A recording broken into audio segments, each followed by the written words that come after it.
Hello दोस्तों, आप देख रहे हैं ग्रो बाय ए के यादव यूट्यूब चैनल। दोस्तों, कल पॉलिटिकल साइंस का आप लोग का एग्जाम होने वाला है, जिसमें से VBI क्वेश्चन मैंने आज बताऊंगा मैं। दोस्तों, जो आप लोग को कितना बनाना है, मैंने रूल पहले भी बता दिया था कि आप लोग को टोटल क्वेश्चन जो दिया जाएगा ऑब्जेक्टिव का, वह 100 होगा। कितने होंगे दोस्तों? 100 होंगे, जिसमें से आपको 50 बनाने हैं। कितने बनाने हैं? 50। अब 2 नंबर वाली जो क्वेश्चन है जो दोस्तों सब्जेक्टिव का, वह टोटल क्वेश्चन 30 होगी, जिसमें से आपको बनाने हैं कितने? 15। और जो 5 नंबर वाली होगी दोस्तों, वह आपको कितने बनाने हैं? 4। और टोटल क्वेश्चन रहेगी 8। चलो दोस्तों, अब चलते हैं ऑब्जेक्टिव की तरफ। देखो दोस्तों, समय बहुत कम है, इसीलिए ऑब्जेक्टिव की तरफ चलते हैं। तो दोस्तों, पहला जो मेरा क्वेश्चन है वह है 1967 तक भारत में किस प्रकार की दलीय व्यवस्था थी? तो दोस्तों, ऑप्शन नंबर ए जो मेरा है एक दलीय, ऑप्शन नंबर बी में है 2 दलीय, ऑप्शन नंबर सी में है बहुदलीय, और ऑप्शन नंबर डी में जो है वह है एकल अधिपत्यशाली दल व्यवस्था। तो ऑप्शन नंबर डी जो हो जाएगा मेरा दोस्तों, क्या हो जाएगा? Option number D.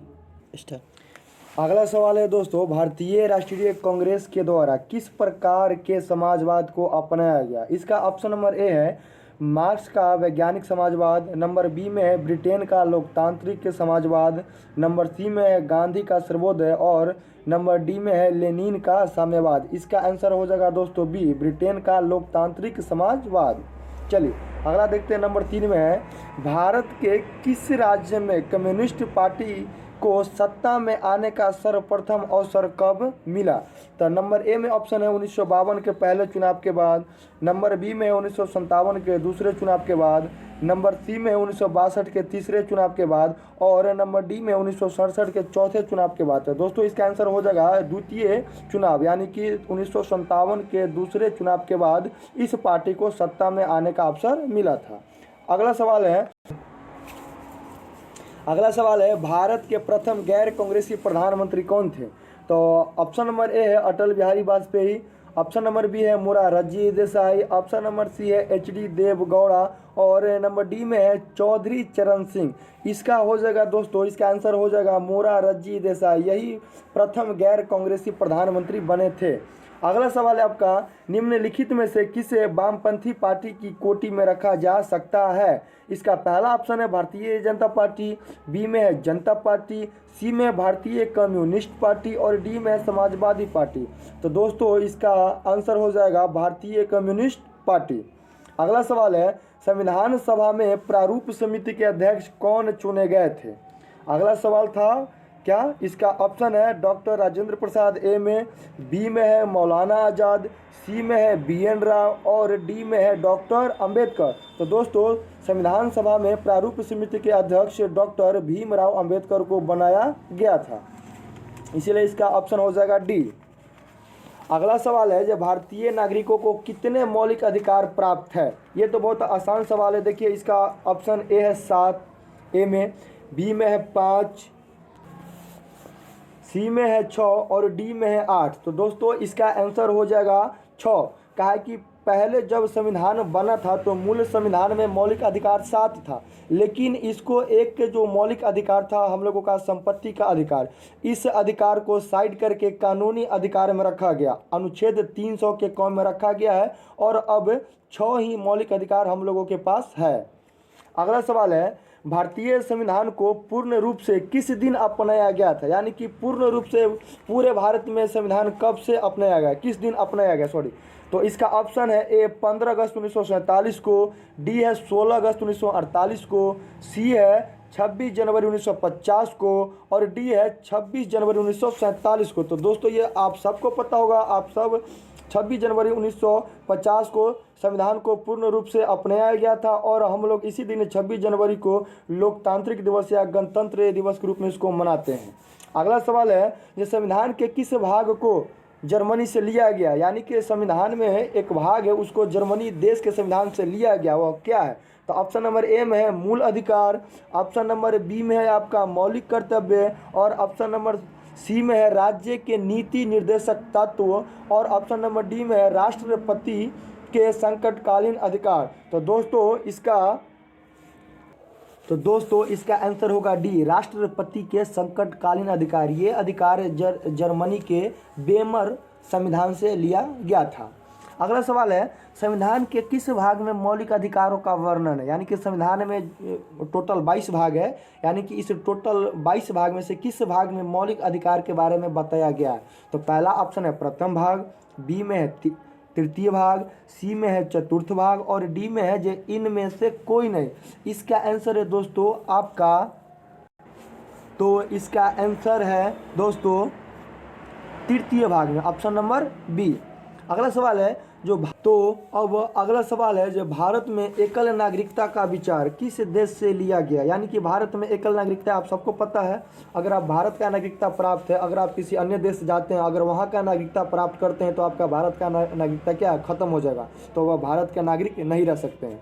तो जो एकल नागरिकता है इसका विचार किस देश के संविधान से लिया गया है?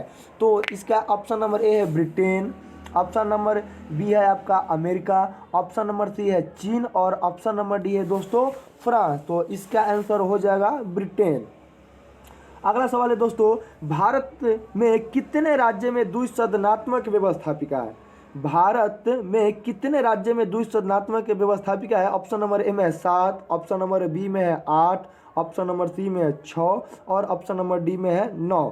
तो दोस्तों इसका आंसर हो जाएगा ऑप्शन नंबर सी 6। देखिए दोस्तों, हम सभी सवाल पर मतलब कि डिस्कस नहीं कर रहे हैं, कहा कि समय का क्या है, मतलब कि समय थोड़ा कम है।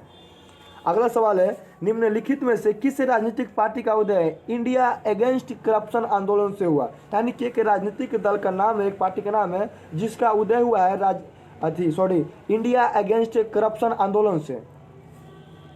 तो दोस्तों इसका ऑप्शन नंबर ए है जन अधिकार पार्टी, बी में है आप आम आदमी पार्टी, सी में है हम और डी में है जे इनमें से कोई नहीं। तो दोस्तों इसका आंसर होगा आप आम आदमी पार्टी। चलिए अगला सवाल है, जो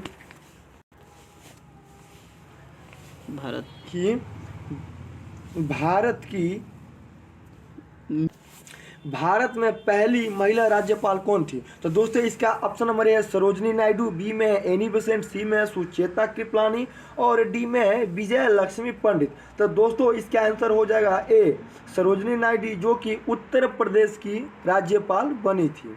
अगला सवाल है 15 में, जो किस देश का संविधान विश्व का सबसे बड़ा संविधान है? तो दोस्तों इसमें ऑप्शन बताने की आवश्यकता नहीं, इसका आंसर होगा डी भारत देश, यानी कि हमारे देश भारत का विश्व का सबसे बड़ा संविधान है। अगला सवाल है, जो संयुक्त राष्ट्र संघ महासभा की पहली महिला अध्यक्ष कौन थी? तो एक भारतीय नारी थी जिसका नाम था विजय लक्ष्मी पंडित। हाँ दोस्तों, आप सबका आंसर हम डायरेक्ट बोलेंगे, ऑप्शन बाजी नहीं बोलेंगे। आपके सामने स्क्रीन पर ऑप्शन है, इसका हम डायरेक्ट सिर्फ आंसर एक ही तो बोलते हुए चले जाएंगे। आगे है, जो भारतीय संविधान का कौन सा भाग संविधान की आत्मा के रूप में जाना जाता है? तो ये आप लोग भी बहुत पहले पढ़े होंगे, ये तो लगभग प्रस्तावना आप लोग 6ठा 7वां 8वां से ही पढ़ते आ रहे, किताब में लिखा हुआ रहता है। तो जो प्रस्तावना है ना, प्रस्तावना जो हम भारत के लोग भारत को एक प्रभुत्व, तो ये जो प्रस्तावना है इसी को हम लोग संविधान की आत्मा के रूप में जानते हैं। अगला सवाल है दोस्तों, जो किस प्रधानमंत्री ने मंडल आयोग की सिफारिशों को लागू किया था? तो जिस वक्त मंडल आयोग मतलब कि आया था उस समय हमारे देश के प्रधानमंत्री वीपी सिंह थे और यही वीपी सिंह जी मंडल आयोग की सिफारिशों को लागू किए थे। अगला सवाल है, जो 103वां संवैधानिक संशोधन प्रदान करता है, यानी कि 103वां संविधान संशोधन क्या चीज़ प्रदान करता है? तो आंसर इसका पिछड़े वर्ग को आरक्षण, यानी कि जो पिछड़े वर्ग को आरक्षण है ना, एससी और एसटी जाति को, वो यही संविधान संशोधन के अंतर्गत उनको प्राप्त होता है। अगला सवाल है, जो विकास के साथ न्याय किस पंचवर्षीय योजना का मुख्य उद्देश्य था? तो दोस्तों पंचवर्षीय योजना के बारे में तो आप लोगों को पता है, जो पंचवर्षीय योजना का शुरुआत हुआ था 1951 से, ये 1951 से लेकर 56 तक प्रथम पंचवर्षीय योजना चला था। देखो नामे में स्पष्ट है पंचवर्षीय योजना, यानी कि जो योजना आएगा उसको 5 साल में खत्म करना है, इसलिए नाम क्या रखा गया? तो पंचवर्षीय योजना। तो सवाल है कि किस पंचवर्षीय योजना का उद्देश्य था कि विकास के साथ साथ न्याय भी मिलना चाहिए? तो इसका आंसर होगा आपका सी 5वां पंचवर्षीय योजना। अगला सवाल है, जो स्वतंत्र भारत के प्रथम उप प्रधानमंत्री कौन थे? देखो जब भारत आज़ाद हुआ था तो उस समय उप प्रधानमंत्री का पद था, इसके बारे में संविधान में कोई चर्चा है नहीं जो उप प्रधानमंत्री का पद होना चाहिए, लेकिन उस समय उप प्रधानमंत्री थे। लेकिन अब उप प्रधानमंत्री अभी वर्तमान समय भारत में कोई नहीं, सिर्फ अभी प्रधानमंत्री है, उनका नाम है श्री नरेंद्र मोदी जी। तो सवाल था आपका, जो स्वतंत्र भारत के प्रथम उप प्रधानमंत्री कौन थे? तो इसका आंसर है सरदार वल्लभ भाई पटेल, जिन्हें लोग लौह पुरुष के नाम से भी जानते हैं। अगला सवाल है, जो कौन सा संविधान संशोधन नगरीय स्थानीय स्वशासन से संबंधित है? यानी कि कौन संविधान संशोधन है जिसमें नगरीय स्थानीय स्वशासन से संबंधित है? तो इसका आंसर है बी, 74वां संविधान संशोधन। अगला सवाल है दोस्तों आपका, भारत में पहला नगर निगम कब स्थापित किया गया था? तो दोस्तों भारत में पहला नगर निगम का स्थापना 1688 में किया गया था। अगला सवाल है, राज्यसभा का सभापति कौन होता है? तो दोस्तों राज्यसभा का सभापति जो हमारे देश के उपराष्ट्रपति होते हैं ना, वही राज्यसभा के सभापति होते हैं, और उनको वेतन इसी पद के लिए दिया जाता है, राज्यसभा के सभापति के लिए, न कि उनको उपराष्ट्रपति के लिए वेतन मिलता है। अगला सवाल है, जो निम्न में से किसे संसद को संबोधित करने का अधिकार प्राप्त है? तो संसद को, ये जो ऑप्शन है चारों, इस चारों ऑप्शन में से अटॉर्नी जनरल, इसी को अधिकार प्राप्त है कि यह संसद को संबोधित कर सकता है। अगला सवाल है, 871A किस राज्य से संबंधित है? जम्मू कश्मीर का नाम सुनेंगे, वहाँ पर अनुच्छेद 371 के तहत नियम लगा हुआ था जो कोई मतलब कि अन्य राज्य के व्यक्ति वहाँ पर जाकर ज़मीन नहीं खरीद सकते, ना बस सकते हैं। लेकिन अब इसको नरेंद्र मोदी साहब जो हमारे प्रधानमंत्री है, इस अनुच्छेद को उस राज्य से मतलब कि समाप्त कर दिए हैं। तो ये जो अनुच्छेद 371 ये किस राज्य से संबंधित है? तो इसका आंसर हो जाएगा जम्मू और कश्मीर। अगला सवाल है, कि किसकी सलाह पर किसी राज्य के विधान परिषद को समाप्त किया जा सकता है? तो देखिए दोस्तों, यानी कि जो राज्य में मतलब कि विधानसभा होते हैं, तो विधानसभा के सलाह से ही विधान परिषद को बनाया जा सकता है, और जो बनाता है वही उसको समाप्त करता है। तो इसीलिए इसके सलाह से बनता है, तो विधानसभा के सलाह से ही विधान परिषद को समाप्त किया जा सकता है, इसीलिए इसका आंसर ए होगा। अगला सवाल है, जो धन विधेयक प्रस्तुत किया जा सकता है केवल राज्यसभा में या लोकसभा में? तो धन विधेयक एक ऐसा विधेयक है जिसको सिर्फ लोकसभा में पेश किया जा सकता है, बाकी किसी भी विधेयक को आप कोनो सदन में पेश कर सकते हैं। अगला दोस्तों, अब अगला सवाल है, जो किस संस्था के पास संविधान की व्याख्या करने का अधिकार है? यानी कि कौन ऐसा संस्था है जो संविधान के बारे में व्याख्या कर सकता है और उसके पास वो अधिकार है? तो दोस्तों इसका आंसर हो जाएगा आपका डी, सर्वोच्च न्यायालय। इसी के पास अधिकार है संविधान की व्याख्या यह कर सकता है। और यह भी कहा जाता है कि संविधान का रक्षा कौन करता है, यानी कि संविधान का रक्षक किसे कहते हैं? तो सर्वोच्च न्यायालय को ही संविधान का रक्षक कहते हैं। पंचायती राज शामिल है। आपका सवाल क्या है, जब पंचायती राज शामिल है किस सूची में? सूची 3 होता है दोस्तों, एक होता है केंद्र सूची, एक होता है राज्य सूची और एक होता है समवर्ती सूची। तो यही तीनों में से कोई एक सूची में पंचायती राज शामिल होगा।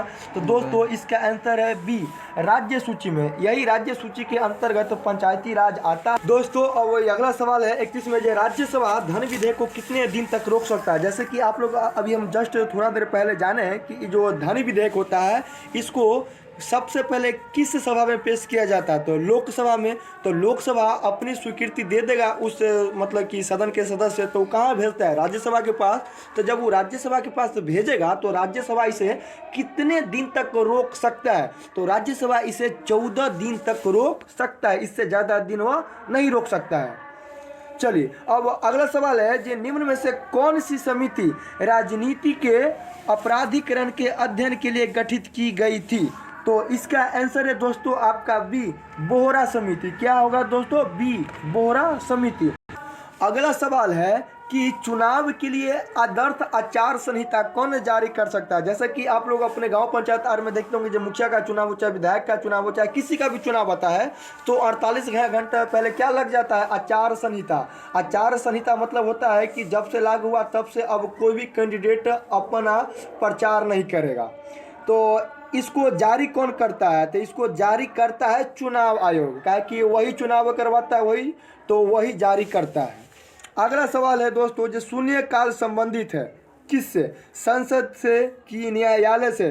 तो शून्यकाल दोस्तों संसद से। अगला सवाल है दोस्तों, थोड़ा जल्दी सवाल का मतलब कि रिवीजन करवाना पड़ रहा है। अगला सवाल है, जो राष्ट्रीय मानवाधिकार आयोग का स्थापना कब हुआ था? यानी कि जो सवाल है राष्ट्रीय मानवाधिकार आयोग, इसका स्थापना कब हुआ? तो इसका आंसर होगा बी, 1993। अगला सवाल पर अब चलते हैं। अगला सवाल है दोस्तों, जो पंचायती राज व्यवस्था का सबसे महत्वपूर्ण स्तर कौन सा है? यानी कि जो पंचायती राज जो व्यवस्था है, इसमें 3 ऑप्शन है और चौथा में इनमें से सभी। तो इसका आंसर सभी होगा। काहे कि अगर एको को इनमें से अंग को साइड कर देंगे तो फिर वो पंचायती राज कहलाएगा नहीं। जिस प्रकार आपके शरीर में से अगर एक हाथ काट के अलग कर दे तो आपका शरीर क्या वो सही लगेगा? नहीं लगेगा, अधूरा है। तो उसी प्रकार ये जो 3 ऑप्शन है, ये तीनों में से अगर एको को अंग को साइड कर देते हैं पंचायती राज में से तो वो अधूरा रहेगा। इसीलिए इसका आंसर डी होगा, सभी महत्वपूर्ण अंग है। अगला सवाल है दोस्तों, जो निम्नलिखित में से किस राज्य में पंचायती राज संस्थाएं नहीं है? देखिए, बहुत मतलब कि भारत के है राज्य जहां पर अभी भी पंचायती राज नहीं है और इसका आंसर होगा बी, मिजोरम। मिजोरम राज्य में अभी भी अपने राज्य की तरह वहां पर पंचायती राज नहीं है। अगला सवाल है दोस्तों 38 नंबर, जो भारत में अंतिम रेल बजट कब प्रस्तुत किया गया था? दोस्तों इसका आंसर होगा 2016, क्योंकि उस समय 2016 में हमारे केंद्र के रेल मंत्री थे सुरेश प्रभु। कौन थे? सुरेश प्रभु। और उन्हीं के द्वारा 25 फरवरी 2016 को रेल बजट पेश किया गया था। दोस्तों अब अगला सवाल है 39 नंबर, जो अंतर्राष्ट्रीय मानवाधिकार दिवस मनाया जाता है कब? इसका ऑप्शन नंबर ए सही होगा, ए 10 दिसंबर। अगला सवाल है, भारत में चुनाव आयोग का गठन कब हुआ था? तो जब हमारे देश में संविधान जिस वर्ष लागू हुआ था उसी वर्ष हमारे देश में चुनाव आयोग का भी गठन हुआ था। तो मेरे देश में संविधान कब लागू हुआ था? 1950 को। तो इसीलिए 1950 में ही चुनाव आयोग का गठन हुआ था। अगला सवाल है, जो सुरक्षा परिषद के अस्थायी सदस्यों का कार्यकाल होता है, यानी कि आप लोग जानते हैं जो सुरक्षा परिषद में टोटल 15 गो सदस्य हैं, जिनमें से 5 गो अस्थायी है और 10 गो क्या है? अस्थायी सदस्य हैं। तो जो अस्थायी सदस्य हैं उनका कार्यकाल कितने वर्षों का होता है? तो 2 वर्षों का उनका कार्यकाल होता है। अगला सवाल है दोस्तों 42 में, जो निम्न में से कौन संयुक्त राष्ट्र संघ की एजेंसी नहीं है? तो इसका ऑप्शन नंबर ए सही होगा, WTO। अगला सवाल है, जो संयुक्त राष्ट्र महासभा की बैठक वर्ष में कितनी बार होती है? तो इसका आंसर हो जाएगा दोस्तों, संयुक्त राष्ट्र महासभा की बैठक 1 साल में 1 बार ही होता है, इसीलिए इसका आंसर ए सही है। अगला सवाल है, जो निम्न में से किस राज्य में विधान परिषद नहीं है? भारत के अभी भी लगभग बहुत ऐसे राज्य हैं जहां पर विधान परिषद नहीं है। तो ई में जो ऑप्शन है इसका आंसर हो जाएगा सी, राजस्थान। राजस्थान में अभी भी विधान परिषद नहीं है। अगला सवाल है दोस्तों, जो पहला गुट निरपेक्ष सम्मेलन कहाँ हुआ था? जो गुट निरपेक्ष सम्मेलन हुआ था यह पहली बार कहाँ हुआ था? तो इसका आंसर हो जाएगा बेलग्रेड। बेलग्रेड में पहला गुट निरपेक्ष सम्मेलन हुआ था। अगला सवाल है कि भारत की संसद में शामिल है। तो आप लोग ये तो शायद 9th क्लास में भी पढ़े थे पोल साइंस में कि भारत के संसद में क्या क्या शामिल है। तो भारत के संसद में लोकसभा है और राज्यसभा है और राष्ट्रपति भी, ये तीनों भारत के संसद में शामिल है। चलिए अब अगला सवाल है, जो किस संविधान संशोधन द्वारा संविधान में मौलिक कर्तव्य जोड़ा गया? एक तो मौलिक अधिकार है दोस्तों, वो तो आप लोगों को पता चल गया, अभी हम थोड़ा देर पहले बताया है। जो शुरू में जब संविधान बना था तो मूल संविधान में मेरे पास 7 मौलिक अधिकार था, लेकिन एक मौलिक अधिकार को अब साइड कर दिया गया और अब 6 को ही बचा है। लेकिन यह क्या सवाल, मौलिक कर्तव्य। तो मौलिक कर्तव्य मेरे पास 11 है। कितने हैं? मौलिक कर्तव्य 11 है। और इसको संविधान में किस संशोधन द्वारा जोड़ा गया? तो इसका आंसर हो जाएगा ए, 42वां संविधान संशोधन द्वारा मौलिक कर्तव्य को जोड़ा गया था। अगला सवाल है दोस्तों अब 48 में, जो लद्दाख केंद्र शासित प्रदेश कब बना? लद्दाख भारत के सबसे उत्तर में पड़ता है, जम्मू कश्मीर से भी ऊपर है, और यह भारत का केंद्र शासित प्रदेश कब बना? तो दोस्तों इसका आंसर हो जाएगा 2019। दोस्तों अब अगला सवाल है, जो शीत युद्ध के दौरान शक्ति के कितने केंद्र थे? यानी कि जब शीत युद्ध का दौर चल रहा था, द्वितीय विश्व युद्ध के बाद शीत युद्ध का दौर शुरू हो गया था, तो उस समय पूरे विश्व में कितने शक्ति थे? यानी कि कै गो देश एकदम महान था, शक्तिशाली था? तो उस समय दोस्तों सिर्फ 2 गो देश था जो सर्वशक्तिमान था। एक का नाम था अमेरिका, संयुक्त राज्य अमेरिका, और एक का नाम था सोवियत संघ। तो इसका आंसर इसलिए 2 हो जाएगा। अब अगला सवाल है, जब भारतीय संघीय व्यवस्था में किससे अधिक शक्ति प्राप्त है। आपको लोग को तो पता है जो भारत में कैसी व्यवस्था है, संघीय व्यवस्था। इसके अंतर्गत एक केंद्र सरकार और एक राज्य सरकार आती है। तो इसमें सबसे ज़्यादा शक्ति केकरा है, तो सबसे ज़्यादा शक्ति केंद्र को है। अगला सवाल है, जो सुरक्षा परिषद में अस्थायी सदस्य होते हैं, यानी कि आपको तो पता है जो सुरक्षा परिषद में कुल कितने सदस्य हैं, तो 15, जिनमें से 5 अस्थायी है और 10 क्या है, अस्थायी सदस्य हैं। अगला सवाल है, जो इनमें से कौन गुट निरपेक्ष आंदोलन से संबंधित नहीं थे, तो इसका आंसर नंबर सी हो जाएगा सही, मार्शल टिटो। यह गुट निरपेक्ष आंदोलन से संबंधित नहीं थे। अब अगला सवाल है दोस्तों, जो वैश्वीकरण का सामान्य अर्थ क्या है, यानी कि वैश्वीकरण का सामान्य अर्थ क्या है, आम भाषा में क्या बोल सकते हैं, तो इसका आंसर नंबर बी सही है, अंतर्राष्ट्रीयकरण। अब अगला सवाल है, जो दलित पैंथर्स नामक संगठन की स्थापना इनमें से किस राज्य में हुई है, यानी कि ऐसा कौन राज्य है जिसमें दलित पैंथर्स नामक संगठन की स्थापना हुई है, तो दोस्तों इसका आंसर नंबर सी सही है, महाराष्ट्र। चलिए अब अगला सवाल है, जो कांग्रेस के युवा तुर्क के रूप में किसे जाना जाता है, तो इसका आंसर नंबर दोस्तों डी है, चंद्रशेखर। अगला सवाल पर बढ़ते हैं। अब अगला सवाल पर बढ़ते हैं। देखिए बहुत तो क्वेश्चन पे ज़्यादा समय नहीं दे रहे हैं, क्या कि समय नहीं है, समय बहुत कम है। अगर ज़्यादा समय देंगे तो क्वेश्चन बनाने में ज़्यादा समय लगेगा। अगर एक क्वेश्चन पे ज़्यादा तर्क वितर्क करते हैं बराबर क्वेश्चन पे, तो इसीलिए किसी किसी में करते हैं और किसी किसी में नहीं कर रहे हैं।